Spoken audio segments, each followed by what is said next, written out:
to Madurai because Amit Shah, the Union Home Minister, is there. He's going to be addressing the BJP core workers' meet over there. He was earlier at the Meenakshi Amman temple. Let's quickly cut across to that ceremony taking place in Madurai.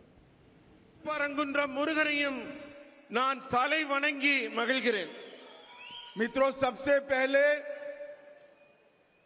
मैं भारत की महान भाषाओं में से एक तमिल भाषा में तमिलनाडु के कार्यकर्ताओं से बात नहीं करता, इसलिए मैं आप सबकी क्षमा मांगता हूं. தமிழ்நாட்டுக்கு வந்து தமிழ் மக்களாகிய உங்களை சந்திக்கும் போது நம்மளுடைய பெருமைக்குரிய தமிழ் மொழியில உங்ககிட்ட பேச முடியவில்லையே என்று என் வருத்தத்தை நான் உங்களிடம் தெரிவித்துக் கொள்கிறேன்.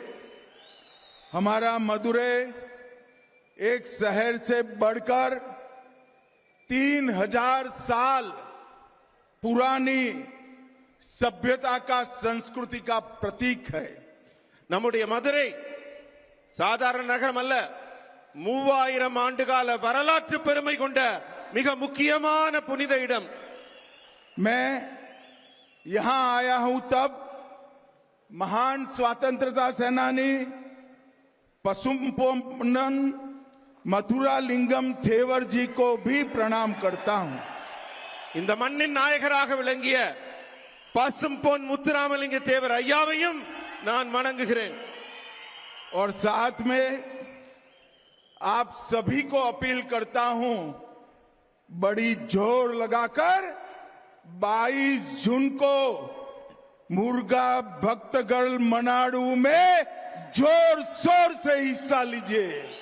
உங்க எல்லாரையும் கேட்டுக்கிறேன், வர ஜூன் 22ஆம் தேதி முருகனுக்கான பக்தர்கள் மாநாடு நடக்குது. அதையும் இந்த மண்ணிலே மிக சிறப்பாக நீங்கள் நடத்தி தர வேண்டுகிறேன்.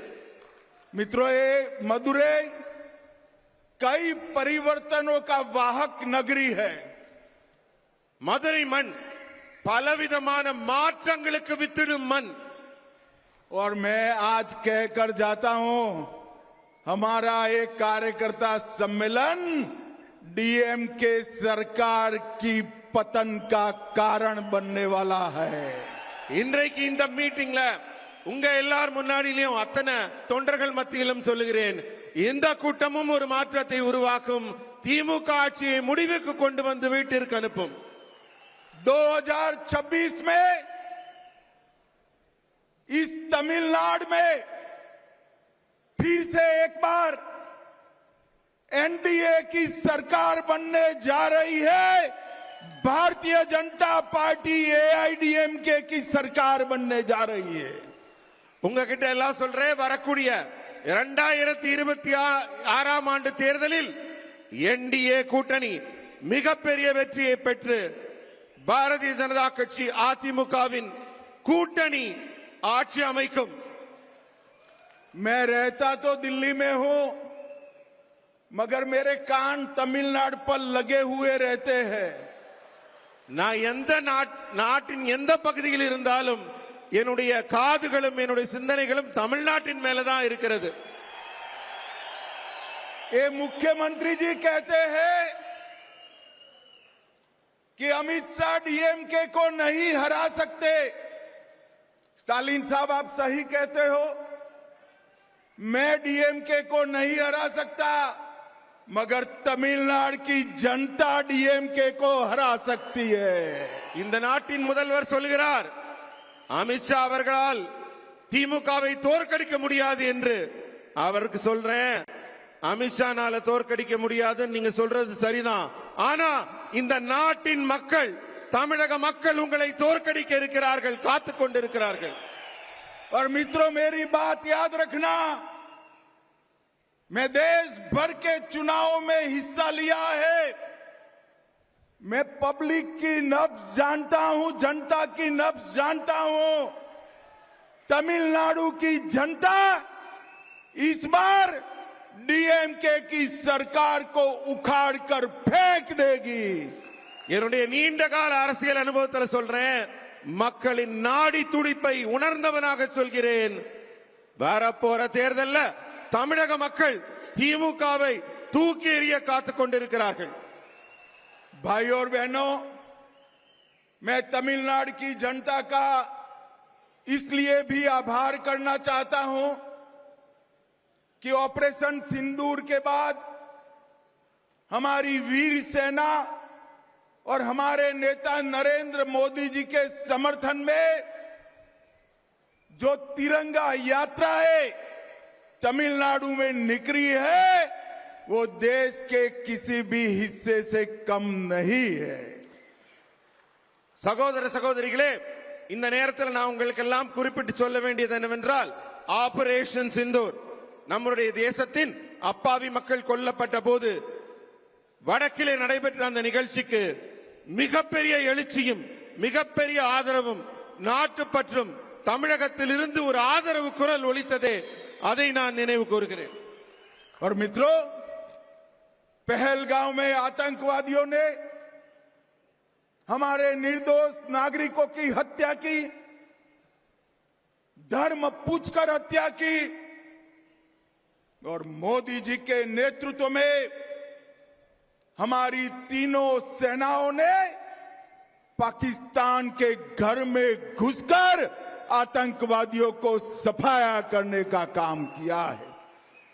பகல்காம்ல நம்ம அப்பாவி பொதுமக்களை மதத்தின் பெயரால் நீங்க யாருன்னு அடையாளப்படுத்தி கொடூரமாக கொலை செய்த தீவிரவாதிகளை முப்படைகளையும் திரட்டி நமது பாரத பிரதமர் மோடி அவர்கள் அவங்க ஊருக்குள்ளேயே புகுந்து அடித்தார் பாருங்க, அதுதான் அவர்களுக்கு நாம் புகட்டிய பாடம்। भाई और बहनों, नरेंद्र मोदी जी प्रधानमंत्री बने उसके पहले कई आतंकवादी हमले हुए, इससे भी बड़े हमले हुए, मगर कोई जवाब नहीं दिया जाता। 14 में मोदी जी प्रधानमंत्री बनने के बाद उरी, पुलवामा और अब पहलगाम हुआ, हमने सर्जिकल स्ट्राइक, एयर स्ट्राइक और सिंदूर ऑपरेशन कर आतंकवादियों को करारा जवाब देने का काम किया है। இதற்கு முன்னர் கூட அந்த தீவிரவாதிகள் எல்லாம் தங்கள் கைவரிசையை காட்டி இருக்கிறார்கள், ஆனால் அப்போது எல்லாம் இத்தகைய வீர தீரமான செயல்பாட்டை எல்லாம் முந்தைய அரசுகள் வெளிப்படுத்தவில்லை। ஆனா பூரி ஆகட்டும், புல்வாமா ஆகட்டும், தற்போது நடந்திருக்கும் ஆபரேஷன் செந்தூர் ஆகட்டும், நமது முப்படைகளும் ஒன்று திரண்டு இந்தியாவின் வீரத்தையும் தீரத்தையும் திறமையையும் நிரூபித்திருக்கிறது। पाकिस्तान के अंदर 100 किलोमीटर अंदर जाकर आतंकवादियों के हेडक्वार्टर को जमींदोस्त करने का काम हमारी वीर सेना ने किया है। பாகிஸ்தான்ல தீவிரவாதிகள் பதுங்கி இருந்த இடத்துல எல்லாம் 100 கிலோமீட்டர் அவங்க எல்லைக்குள்ள பறந்து சென்று தீவிரவாதிகளின் இருப்பிடத்தை கண்டறிந்து துல்லியமாக தாக்கி அவர்கள் இருப்பிடத்தை மண்ணோடு மண்ணாக்கியது நமது ராணுவம்। और मित्रों, मोदी जी के समय में ही रक्षा उत्पादन में देश आत्मनिर्भर बनने जा रहा है। மோடி அவர்களின் ஆட்சியிலே எல்லா முன்னேற்றங்களும் எப்படி இருக்கிறதோ அதுபோல ராணுவத்திலும் கூட ஆத்ம நிர்பர் என்று சொல்லக்கூடிய தன்னிறைவான ஒரு நிலை ஏற்பட்டிருக்கிறது। அதனால் தான் மிகச் சிறப்பாக செயல்பட்டு இருக்கிறோம்। और जब रक्षा क्षेत्र में आत्मनिर्भरता की बात करते हैं तो पूरे देश का युवा कावेरी इंजन का नाम बड़े गर्व के साथ लेता है। ஆபரேஷன் சிந்தூரின் வெற்றியை பற்றி எல்லாம் நாம் எல்லாம் பேசிக் கொண்டிருக்கும் இந்த வேளையிலே இந்தியாவின் வான்வெளி சாதனையை பற்றி சொல்ல வேண்டும்। இந்த நாட்டின் இளைஞர்கள் எல்லாம் காவேரி என்ஜின் என்ற சொல்லை இப்போது உச்சரிக்க தொடங்கி இருக்கிறார்கள்।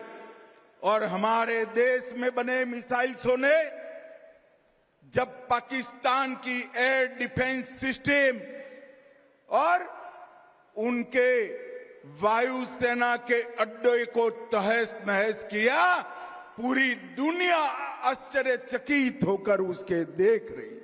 பாகிஸ்தான் தன்னுடைய ட்ரோன்களையும் ஏவுகணைகளையும் நம் மீது வீச தொடங்கிய போது இந்தியாவின் வான்வெளி வல்லமை உலக நாடுகளுக்கெல்லாம் நிரூபிக்கப்பட்டது। அத்தனையையும் அடித்து தூள் தூளாக ஆக்கியது நம் இந்திய ராணுவம்। भाई और बहनों, मोदी जी ने स्पष्ट कहा है कि ऑपरेशन सिंदूर समाप्त नहीं हुआ है, आगे पर भी अगर कोई गोली चलाएगा तो उसका जवाब गोले से दिया जाएगा।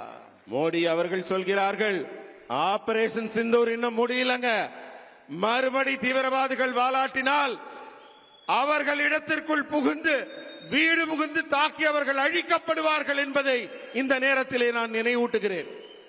भाई और बहनों, 2024 का साल भारतीय जनता पार्टी के कार्यकर्ताओं के लिए एक मील का पत्थर है, माइलस्टोन है। மக்களே, இப்ப வரக்கூடிய ஆண்டு தேர்தல் ஒவ்வொரு தொண்டருக்கும் மிக மிக முக்கியமான உயிர்ப்பான அவசியமான ஒரு களமாகும். 2024 में ही मोदी जी तीसरी बार इस देश के प्रधानमंत्री बने हैं, लगातार तीसरी बार।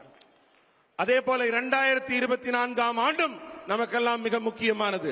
அப்போதுதான் நமது பாரத பிரதமர் மோடி அவர்கள் மூன்றாவது முறையாக இந்த நாட்டின் பிரதமராக பதவியேற்றுக் கொண்டார். और 2024 में ही ओडिशा में पहली बार पूर्ण बहुमत की भारतीय जनता पार्टी की सरकार बनी। 2024 தான் ஒரிசா மாநிலத்தில் முழு பலத்தோட முழு மெஜாரிட்டியோட பாரதிய ஜனதா கட்சியின் ஆட்சி அங்கு அமைந்தது.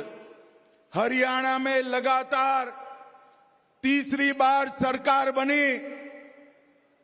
ஹரியானாலையும் அதே போல மிகப்பெரிய வெற்றியை அங்கு மூன்றாவது முறையாக பதிவு செய்யப்பட்டது. और महाराष्ट्र में अब तक की सबसे बड़ी विजय बनाकर भारतीय जनता पार्टी की सरकार बनी। அதே போல மகாராஷ்டிராவிலும் இதுவரை இல்லாத அளவிற்கு மிகப்பெரிய வெற்றியை பாரதிய ஜனதா கட்சி பதிவு செய்திருக்கிறது. और 2025 में 27 साल के बाद दिल्ली में केजरीवाल जी को हटाकर भारतीय जनता पार्टी की सरकार बनी। அதே போல 2025 ஆண்டு மிகப்பெரிய சாதனை செய்யப்பட்டது. டெல்லியில அரவிந்த் கெஜ்ரிவால் அவர்களின் ஆட்சி 27 ஆண்டுகளுக்கு பிறகு டெல்லியில் பாரதிய ஜனதா கட்சி ஆட்சி அமைத்திருக்கிறது. और 2025 में दिल्ली में सरकार बनी, 26 में तमिलनाडु की बारी है। 25ல டெல்லியில எப்படி ஆட்சி அமைச்சோமோ அதே போல நண்பர்களை 2026 தமிழகத்தில் பாரதிய ஜனதா கட்சியின் ஆட்சி கண்டிப்பாக மலரப் போகிறது.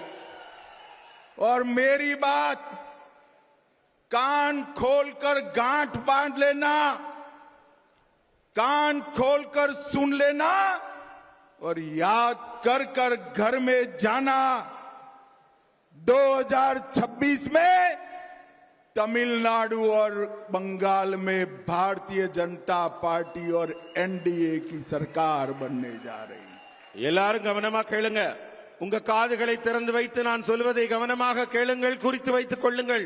2026 ஆண்டில் நடைபெறப் போகும் தேர்தலில் தமிழகம் மற்றும் மேற்கு வங்கத்தில் பாரதிய ஜனதா கட்சியின் கூட்டணி கண்டிப்பாக ஆட்சி அமைக்கும் என்பதை உறுதியாக உங்கள் முன் தெரிவித்துக் கொள்கிறேன்.